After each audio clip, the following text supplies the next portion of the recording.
Hello everyone, welcome to my channel ख्वाहिशें तुमसे है। सो कैसे हो आप सब लोग?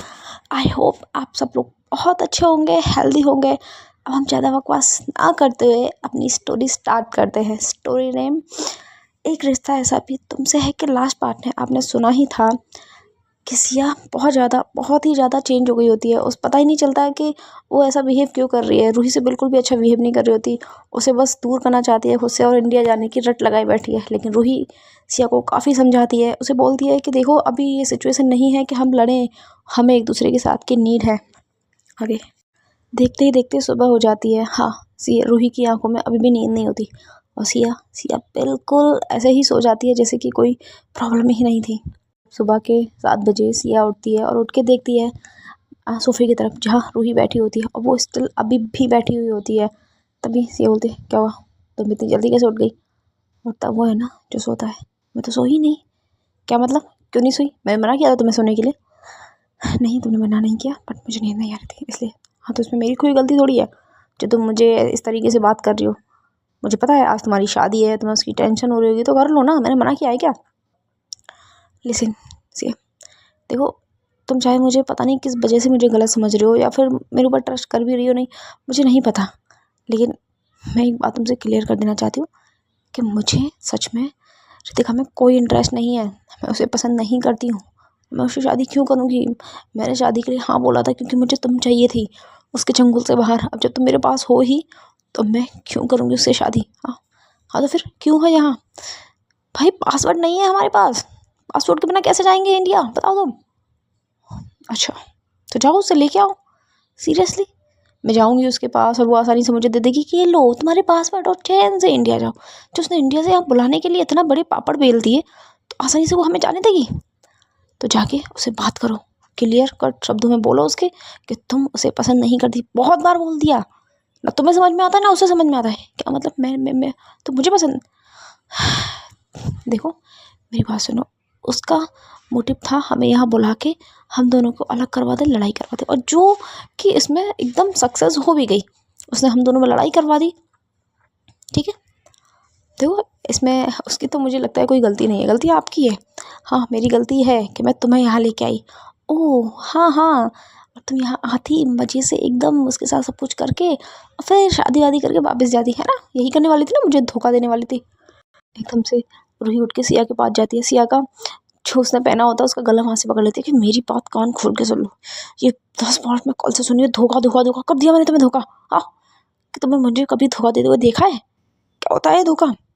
कल से समझा रही हूँ, कल से मेरा मूड खराब कर रही हो, तुम्हें समझ में क्यों नहीं आता? तुम्हारा दिमाग खराब है या दिमाग है ही नहीं? घास खा लिया क्या 2 दिन में? अब सिया बोलती तुम ऐसे बात नहीं कर सकती मुझसे। तो कैसे बात करूँ? तुम कोई भी भाषा कोई भी लैंग्वेज समझ रही हो क्या? बता दो मुझे। हर तरीके से समझा के देख लिया तुम्हें, बट नहीं, तुम्हें समझना ही नहीं होता, सुनना ही नहीं होता। पता ही क्या ही हो गया है। अगर तुम मुझे किसी और के साथ देखती ना, वो भी उसके बाहों में उसको उसी तरीके से प्यार करती जो सामने वाला इंसान तुम्हें प्यार कर रहा था, तो तुम्हें पता चलता। देखो रूही सिया, मेरी बात सुनो। मुझे पता है कि ये सिचुएशन ऐसी नहीं है, मुझे पता है तुम्हें वो चीज़ बहुत हर्ट करी है। क्या मुझे हर्ट नहीं करी कि किसी और ने मुझे टच किया? मुझे बुरा नहीं लगता क्या? मैं तुमसे प्यार करती हूँ, बहुत बहुत प्यार करती हूँ। हाँ, तुम्हें यहाँ ढूंढने के लिए मैंने क्या क्या नहीं किया, बट तुम समझने को तैयार ही नहीं हो। थोड़ा वेट कर लो, भाई को आने दो, मैं कैसे भी अरेंजमेंट करती हूँ, तुम्हें इंडिया पहुँचाती हूँ। तभी जतिन का कॉल आता है रूही के फ़ोन पे कि कहाँ हो तुम दोनों? रूही बता देती है कि हम होटल में हैं यहाँ पे। ठीक है, मैं आ रहा हूँ। अब जतिन भी थोड़ी देर में आ जाता है। अब आगे देखता है कि सिया अलग बैठी होती है, उसका मुंह अलग ही फूला हुआ होता है। तो जतिन बता, इसको क्या हुआ? पता नहीं भाई, बस कल से दिमाग ख़राब करके रखा है, इंडिया भेज दो मुझे, इंडिया भेज दो। अरे यकीन नहीं कर रही है यार, मैं समझा के रख गई हूँ कि मैं उसमें बिल्कुल थी उस वीडियो में, लेकिन मैं वो नहीं थी। मैं अपने सेंस ऑफ ह्यूमर में नहीं थी, ये समझने को तैयार ही नहीं है। फिर से दोबारा एक बार जतिन उसके पास जाता है कि देखो बेटा, तुम समझो, उस वीडियो में रूही थी, लेकिन रूही को कुछ ना कुछ उसने केमिकल दिया है, कुछ ना कुछ उसे ऐसी लिक्विड दिया है, दवाई दी है जिसकी वजह से वो अपने सेंस में नहीं थी। उस हो सकता है ना कि वो तुम्हें समझ के वो सब कर रही हो, मुझे नहीं पता। तो तुम्हें पता करना पड़ेगा, तुम्हें समझना पड़ेगा। तुम नहीं समझोगे तो कौन समझेगा, बताओ? तुम्हें इतना तो रखो ना कि वो लड़की तुम्हारे लिए यहाँ सब कुछ कर रही है और तुम उससे लड़े जा रही हो। तुम समझो बेटा, अगर तुम्हें लड़ना है तो तुम घर जाके लड़ो। मैं भी तो उनसे यही बोल रही हूँ कि मुझे घर लेके चलो। हाँ लेके जाएंगे हम तुम्हें, थोड़ा इंतज़ार कर लो। तभी जतिन के फूफा का फ़ोन उस पर आता है कि देखो मैंने तुम तीनों के अरेंजमेंट कर दिए, पासवर्ड की तुम्हारे पास है ही। हाँ जतिन बोलता है हाँ मेरे पास है, बाकी इन दोनों का मैंने अरेंजमेंट कर दिया, तो तुम आज ही निकल सकते हो तो निकल लो किसी भी कंडीशन में, ठीक है। अब जतिन बोलता है कि देखो 12 बजे की ट्रेन है अभी, 12 बजे का अपनी फ़्लाइट है और अभी बज रहे हैं 8। तो मैं 4-5 घंटे छुप छुपा के ऐसे ही रहना है। और हाँ अगर हो सके तो तुम अभी जाके वहाँ जाके बैठ जाओ, हमें निकलना है आज ही किसी भी कंडीशन में। और पासवर्ड का अरेंजमेंट जो भी है उन्होंने बात कर ली है, हम यहाँ से तो निकल ही जाएंगे। और रितिका का क्या करना है भाई बताओ? अगर अभी हम यहाँ से चले गए तो फिर पीछे करेगी, फिर नहीं छोड़ेगी। उसे समझाना तो पड़ेगा, अभी वो समझने के लायक ही नहीं है, समझने के सेंस में नहीं है। उसे समझाना बेवकूफ़ी होगी, क्योंकि अगर तुम इसे समझाने जाओगी तो वो तुम्हारे साथ कुछ ना कुछ फिर करेगी, क्योंकि अभी उसके पास जो पावर है ना वो हमारे पास नहीं है। तुम समझ रहे हो ना? भाई मुझे नहीं पता। तभी सिया उसके पास आती, तो तुम ये कहना चाहती हो कि तुम यही रहना चाहती हो रितिका के पास, है ना? तुम जाओगी नहीं हमारे साथ? मुझे तुमसे कोई बात नहीं करनी। और हाँ तुमने जितना मेरा मूड ख़राब किया है ना, तुम्हें मैं इंडिया जाके देखती हूँ और तुम्हें तुम्हारे घर छोड़ के आऊँगी, समझी? तुम अपना मुँह बंद करो, मुझे नहीं करनी है तुमसे बात। देखा देखा जतिन जी, तो ये मैं सही बोल रही थी, इसका उसके साथ कोई चक्कर नहीं है। मैं खुद जानता हूँ अपनी बहन को, कोई चक्कर नहीं है। तुम अपने माइंड में जो सोच के बैठी हो वो गलत सोच के बैठी हो। तुम्हें मैंने भी समझाया, तुम्हें इसने भी समझाया, तुम समझना ही नहीं चाहती हो। 12 बजे फ्लाइट है तुम दोनों की, इंडिया जाना है। और हाँ रूही, जाना है मतलब जाना है, उसको हम बाद में देखते हैं, उसका क्या करना है वो हम अच्छे से सोच समझ के बात करेंगे, लेकिन इससे पहले कुछ नहीं, ठीक है? लेकिन भाई बाद में जो बोला है वो करो। मेरी SMS फटी है, तुम्हें यहाँ से लेके आना, माँ बहुत ज़्यादा परेशान हो रही है, ठीक है? तो जाओ अभी अपने बैग पैक तो तुम्हारे पास होंगे नहीं, तुम ऐसा करो यहाँ से निकलो, जैसे भी है एयरपोर्ट पहुँचो और वहीं रहना है तुम्हें 12 बजे तक, ठीक है? अब रूही जल्दी से फ्रेश होने जाती है और सिया भी ऑलमोस्ट पहले से ही फ्रेश हो गई होती है। और जतिन वहाँ से निकल जाता है अपने रूम के लिए, वहाँ जाके वो अपने खुद के जो बैग होता है वो पैक कर लेता है। वो भी सोचता है कि यार मैं भी पहले ही एयरपोर्ट जाके बैठ ही जाता हूँ। हाँ जतिन एयरपोर्ट पहुँच जाता है, उधर सिया और रूही वो निकले ही होते हैं कि उनकी गाड़ी के पीछे वही गाड़ी लग जाती है जो कि कल लगी होती है, वही गुंडे फिर से। अब रूही बोलती है शिट यार क्या है, अपने भाई को कॉल करती है कि फिर से लग गए पीछे। ओह तो फिर क्या करें? एयरपोर्ट पे आने से फ़ायदा, हाँ हाँ हाँ पुलिस होगी और सिक्योरिटी होती है, तो इन लोगों को अंदर थोड़ी आने देंगे, पर ये लोग हमें वहाँ तक जाने भी तो नहीं देंगे ना। और वैसे भी मैं टैक्सी में हूँ, तो फिर तुम कुछ करो, फिर क्या कर सकती हो, ठीक है? अब टैक्सी वाले को बोलती है रूही, भाई आप ऐसा कीजिए गाड़ी में चला लो। अरे कैसी बातें कर रही हो बहन जी आप, गाड़ी मेरी है, आप कैसे चला लोगे? अरे यार इंडियन भाई तो चलाने दो ना। देखो पीछे हमारे थोड़े गुंडे बड़े हैं। तो ये क्या गुंडे? ओ भाई तुम मेरी गाड़ी से उतरो। देखो हमने पैसे दिए, देखो पैसे की बात है, तुम मुझसे एक्स्ट्रा पैसे ले लो लेकिन मेरी गाड़ी से उतरो। मेरी नई गाड़ी है, ख़राब हो जाएगी, तुम लोग मैंने बहुत पिक्चरों में देखा है, ऐसा नहीं हो सकता, उतरो तो मेरी गाड़ी से उतरो। कैसी बातें कर रहे हो आप? हाँ इंडियन हो के एक इंडियन की हेल्प नहीं करोगे आप, तो क्या ही कहने हैं आपके? यहाँ देखिए बहन जी ठीक है आप इंडियन हो, लेकिन अभी अभी हमें पैसे की बहुत ज़रूरत है, ठीक है? मैं आपको जितना दिया ना उसका दुगना किराया दे दूँगा, ठीक है? नहीं बहन जी मैं आपको दुगना किराया दे देता हूँ जितना आपने दिया है। ऐसे एक बार आप मेरी गाड़ी से उतर जाइए, आप कोई और देख लीजिए। अब वो मान ही ना हो तो हाँ गाड़ी अभी थोड़ी दूर होती है और लोगों की गुंडों की, तो वो ड्राइवर पास में उतार देता है, वहाँ से उतार के अब रूही खड़ी होती है, सिया भी उसके पास होती क्या करूँ यार? वहीं उसे एक बाइक दिखती है अगेन। वो जो बाइक वाला होता है वो थोड़ा अंदर गया होता है क्योंकि वह ग्रोसरी की शॉप होती है बहुत बड़ी। तो उस बाइक को उठाती है, सिया को बैठाती है और फिर लेके जाती है स्पीड से, हर गली में घुमाते घुमाते लेके जाती थी। अब गुंडे अभी भी पीछे करे, गुंडों के पास गाड़ी होती है, वो बड़े वाली गाड़ी छोटे वाली गैलरी में कैसे हो सकेगी? तो वो छोटी छोटी गैलरियों से लेके जा रही होती है, जैसे तैसे करके वो एयरपोर्ट तक पहुँच ही जाती है। हाँ जतिन भी उसे वहीं मिल जाता है, लेकिन वो जो गुंडे होते हैं उनको पता चल ही गया होता है कि ये लोग एयरपोर्ट गए हैं। वहाँ से वो रितिका को कॉल कर देते हैं कि मैम वो एयरपोर्ट में एंटर हो गए। ओह बट वो है जा कैसे सकते हैं, उनके पासपोर्ट तो मेरे पास है, पता नहीं, बट वो एयरपोर्ट चले गए हैं। तो आप इससे आगे आप देख लीजिए क्योंकि वहाँ बहुत ज़्यादा टाइट सिक्योरिटी है, हम अंदर जा नहीं पाएंगे, ठीक है? मैं देख लूँगी। अब रितिका क्या करती है, पूछती है कि कितने बजे की फ़्लाइट है? वो बोलते हैं कि मैम इंडिया के लिए 12 बजे जाएगी फ़्लाइट। 12 बजे कैंसिल हो सकती है? अब उधर से वो मना करते कि मैम कैंसिल नहीं हो सकते, बहुत सारी टिकट्स हो गए। तो रितिका बोलती है कि जितने भी टिकट्स थे ना, जितने भी पैसों की थी, उन सबके रिटर्न करो और मैं तुम्हें वो सारे पैसे दूंगी, उससे दुगने दूंगी। आज 12 बजे वाली ट्रेन फ्लाइट जानी नहीं चाहिए। तो वो बोल देता ठीक है मैम। अब वहाँ जाके जो अनाउंसमेंट करता है, वह अनाउंसमेंट कर देता है कि जो 12 बजे वाली फ़्लाइट है वो डिले हो गई है, तो वो कल कल 12 बजे जाएगी। अब जतिन समझ जाता है कि ये कोई और नहीं, रितिका नहीं करवाया। तभी रूही बोलती है मैंने कहा था ना भाई, वो इतनी आसानी से हमें जाने नहीं देगी। बट आप तो अब क्या करना है? अब बस यही करना है कि मुझे उसके पास जाके उसे समझाना पड़ेगा, बातों से नहीं तो लातों से, पर समझाना पड़ेगा। आप ऐसा कीजिए, आप बस इसका ध्यान रखिए, ये कहीं नहीं, क्योंकि ये मेरी वीकनेस है और अगर ये से वो ले जाती है ना तो मैं हर जगह से हार जाऊंगी। जतिन बोला ठीक है मैं इसको देख लूँगा, हम एयरपोर्ट से बाहर निकलेंगे नहीं, तुम जाओ, तुम संभालो, ठीक है। अब रूही वहाँ से निकलती है उसी बाइक को लेके, उसी उसी बंगलों में जाती है जहाँ रितिका रहती है। हाँ, थोड़ी देर में पहुँच भी जाती है वहाँ से निकल के। रितिका सामने बैठी होती है कि वाह वेलकम, वैसे टाइम से पहले आ गई, शायद तो 12 बजे। वाह, बैठो बैठो, अभी मैं रेडी होके आती हूँ। लिसन रितिका, तुमसे मैंने पहले भी कहा है, मैं तुमसे रिपीट करके बोल रही हूँ कि मुझे तुम में कोई इंटरेस्ट नहीं है। अगर तुम मुझसे शादी भी कर लोगी तो उससे फ़ायदा क्या है, मुझे बताओ। तुम मुझे शादी करोगी, मैं तुम्हारे साथ रहूँगी नहीं ना, हम दोनों के बीच में कोई फिजिकल एक्टिविटी होगी, तो तुम मेरे साथ क्या रहोगी? कौन चाहता है तुम्हारे साथ फिजिकल होना? कमबख्त, तुम्हारा एक चेहरा देखने को मिल जाए, मुझे उसी में सुकून आएगा। अच्छा सीरियसली सोच लो।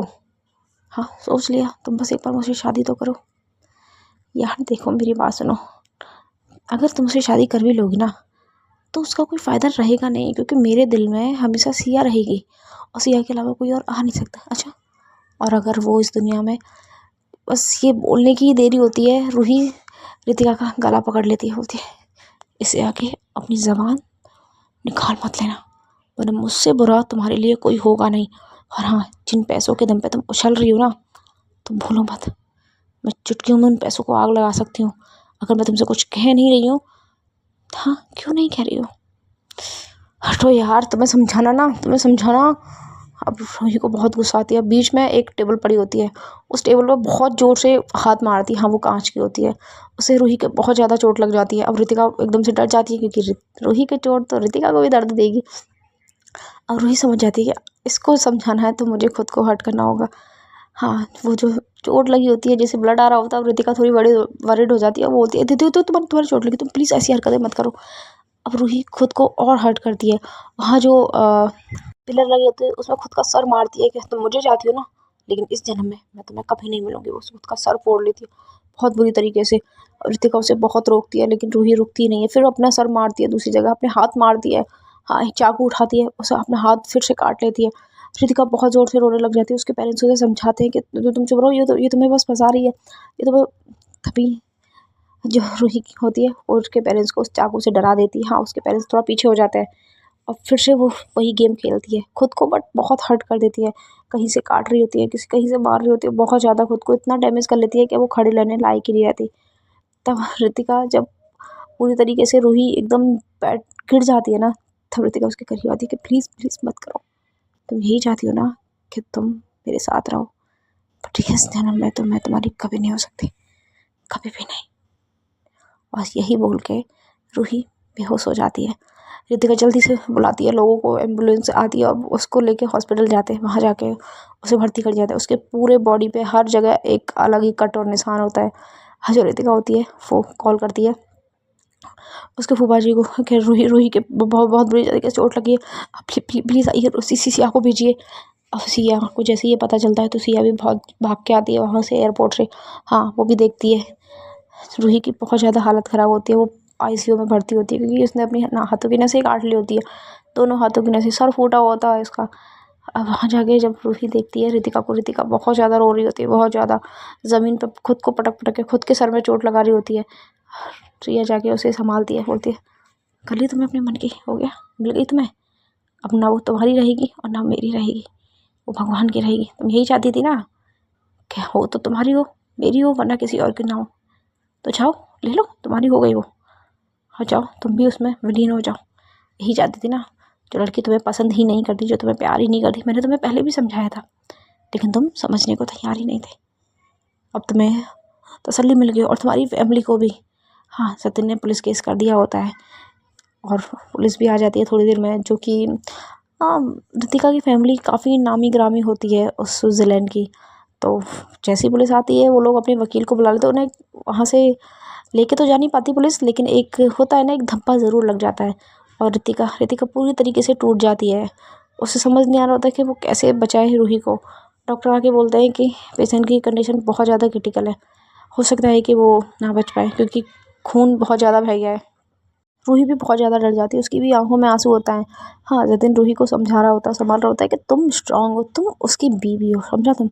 और हाँ, वो अगर कुछ करती है तो उसके बैकअप प्लान पहले से तैयार होता है, तो तुम टेंशन मत लो, कुछ ना कुछ ज़रूर होगा। रितिका डॉक्टर के पास आ जाती है, डॉक्टर का गलेबन पकड़ लेती है कि मुझे वो ठीक चाहिए हर कंडीशन में, चाहे 2 डॉक्टर लगाओ, चाहे 4 डॉक्टर लगाओ, और चाहे कहीं से भी कुछ भी मंगाओ, मुझे उसकी जान चाहिए, वो सही सलामत चाहिए मुझे। डॉक्टर बोल देते हैं कि देखिए, ये हॉस्पिटल है, यहाँ आपकी नौटंकी नहीं चलेगी, और हाँ, हम सिर्फ ट्राई कर सकते हैं, मुझे ट्राई नहीं 100% रिजल्ट चाहिए। अब डॉक्टर भी कुछ नहीं कर सकते क्योंकि रितिका होती ही पागल है। अब वो डॉक्टर वहाँ से चले जाते हैं। हाँ, सिया उसे बहुत घूर के देख रही होती है और उसके पास जाके उसके दोनों तरफ गालों में थप्पड़ लगाती है। पा लिया तुमने उसे? हाँ, पा लिया। अब वो अगर हमें छोड़ के चले गई ना तो मैं तुम्हें मार दूंगी, चाहे उसके लिए मुझे जेल क्यों ना हो जाए। ये तो पहले ही तुमने उसकी ज़िंदगी बर्बाद कर दी थी, उसके साथ वो सब कुछ करके। हाँ, क्या ज़रूरत क्या थी? जब वो तुमसे बोल रही है कि वो तुम्हें पसंद नहीं करती है तो तुम क्यों नहीं समझती हो?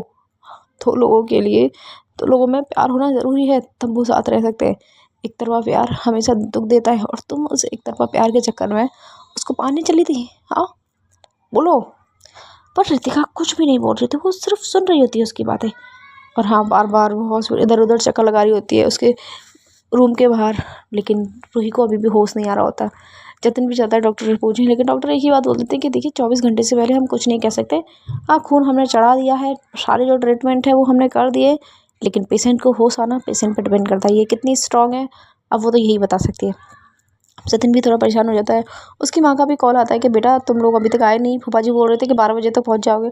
जतिन बोल देता है कि माँ, वो आज की फ़्लाइट कैंसिल हो गई थी तो इसलिए हम नहीं आए, हम कल आ जाएंगे।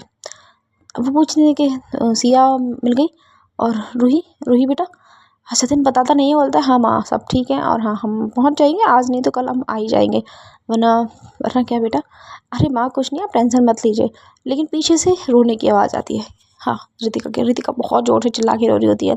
तभी जो रूही की मॉम होती है, बोलती बेटा कौन रो रहा है, किसकी आवाज़ है, कहाँ हो तुम?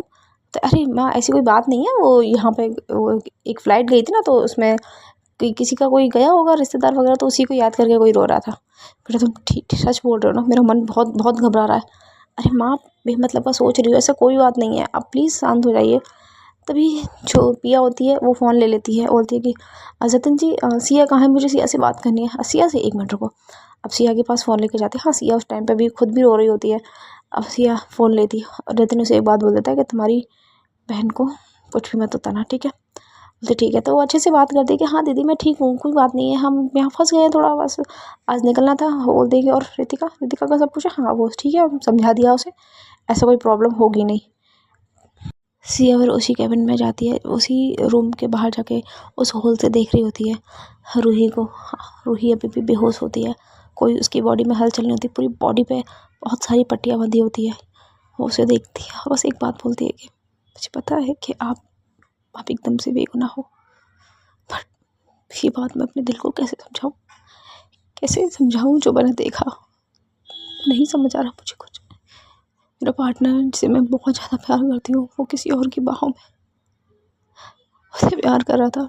मेरे लिए एक्सेप्ट करना बहुत मुश्किल है रूही, बहुत ज़्यादा मुश्किल। मुझे पता है कि आपको मैंने इतना हर्ट किया, लेकिन आप मेरी जगह आके तो देखिए, आपको पता चलेगा कि इस दिल में कितनी तकलीफ़ है, कितना दर्द पड़ा है। और बहुत रो रही होती है। डॉक्टर आते हैं कि देखिए मिस, आप यहाँ रोने से बेहतर है आप उधर जाके बैठ जाइए, हाँ अगर उनको हो जाएगा तो हम आपको ज़रूर बता देंगे।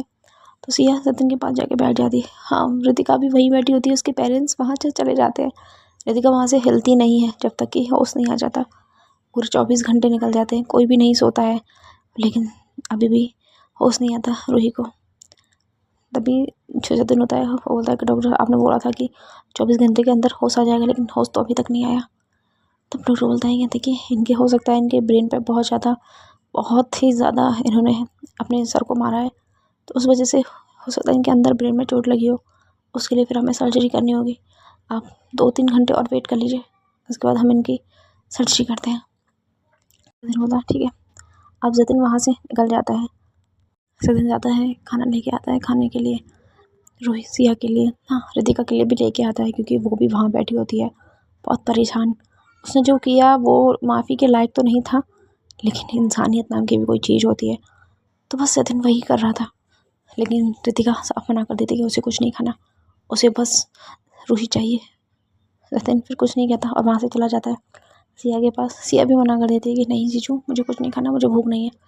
जतिन बोलता है कि देखो अगर तुम चाहती हो यहाँ रहना उसके पास, तो तुम्हें पहले खुद ठीक होना होगा, तभी तो तुम सामने वाले का अच्छे से ध्यान रखोगी, तो प्लीज़ खा लो। लेकिन सिया मना कर देती है। फिर जतिन भी फोर्स नहीं करता, क्योंकि सिचुएशन उससे बहुत अच्छी तरीके से समझ आ रही होती है। और वहाँ वो टाइम भी निकलता जाता है, लेकिन अभी भी होश नहीं आता रूही को। तभी जो रितिका है वो बहुत ज़्यादा गुस्सा हो जाती है, और गुस्सा होके डॉक्टर के कैबिन में घुसती है, उसे पकड़ती है उसकी कॉलर से, उसे बहुत मारती है कि मैंने कहा था उसे होश में लाओ, उसे होश में लाओ, लेकिन तुम होश में नहीं लेके आ रहे हो उसको। अब डॉक्टर पुलिस को बुला देता है कि तुम पागल हो क्या, पागल लड़की, मतलब डॉक्टर पे हाथ। पुलिस जाती है, लेकिन जतिन को पता होता है कि किस लिए कर रही है, तो वो डॉक्टर पुलिस को समझाती है कि ऐसा है कि इसका एक दोस्त है इसकी जो तबीयत काफ़ी ज़्यादा ख़राब है, बहुत ज़्यादा चोट है, एक्सीडेंट हो गया था, इस वजह से थोड़ी परेशान है। डॉक्टर ने कहा था 24 घंटे की, अभी तक होश नहीं आया है, प्रॉपर पता नहीं चल रहा है क्या है इशू। तभी पुलिस वाले बोलते हैं कि देखिए एक एक इतने सज्जन, इतने रेपुटेटेड पर्सन के ऊपर हाथ उठाने की सज़ा तो मिलेगी। तो जतिन बोलता है उसके लिए फिर आप इनके फैमिली से बात कर लीजिए। तो ओके, तो फिर जो जतिन है वो कॉल करता है अपनी फूफा को, जहाँ से वो कॉल कर देते हैं उसकी फैमिली को। वो आप भी जाते हैं थोड़ी देर में साथ में वकील लेके। हाँ रितिका को वहीं छोड़ देते हैं, लेकिन रितिका घर जाने को तैयार नहीं होती। वो वहीं बैठी होती है और इंतज़ार कर रहे होते हैं तीनों के तीनों कि कब रूही होश में आएगी।